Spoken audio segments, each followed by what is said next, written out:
I want to start with the president's first official filing. The quotes from there: a categorical denial of each and every allegation, calling it the fruit of a lawless process and a dangerous attack on our elections. You've now had the chance to review it. What's your response?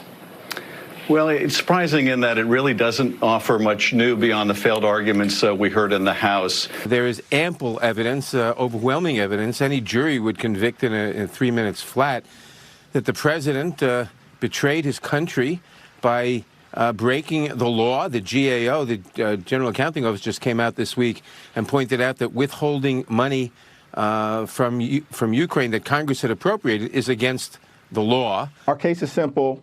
The facts are uncontested, and the evidence is overwhelming. Is there any circumstance in which Democrats would consider, for reciprocity, having Hunter Biden come and testify?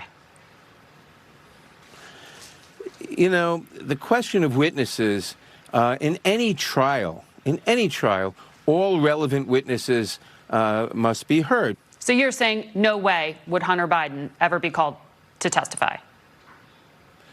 Well, I'm saying that Hunter Biden has no knowledge of the accusations against the president. But again, you can't have it both ways, Congressman. You say it was an urgent matter, it was a threat, and then Nancy Pelosi waited a month to even hand over the articles of impeachment. Yeah, I'm glad you raised that, because there's two parts to this process. There is the impeachment process, and then, of course, there's the removal trial that takes place in the Senate. And Speaker Pelosi's decision, which was the right one, to temporarily, for a short period of time, hold those articles of impeachment, have created the space for us to have a discussion about a fair trial. We've had 5 Republican senators say that a fair trial should involve hearing from witnesses, and we've also seen that the nonpartisan Government Accountability Office has concluded that the White House broke the law. That's additional information that I would think senators who believe in a fair trial would want to hear. Politico is reporting that the intelligence community is resisting coming forward in a public hearing because they're afraid of angering President Trump. What's the latest on that? Are you going to have a public hearing?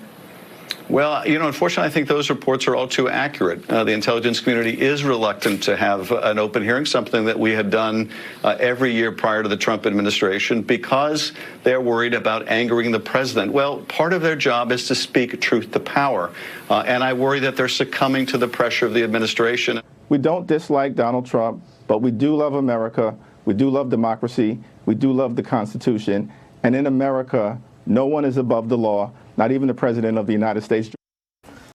Hey, NBC News viewers, thanks for checking out our YouTube channel. Subscribe by clicking on that button down here, and click on any of the videos over here to watch the latest interviews, show highlights, and digital exclusives. Thanks for watching.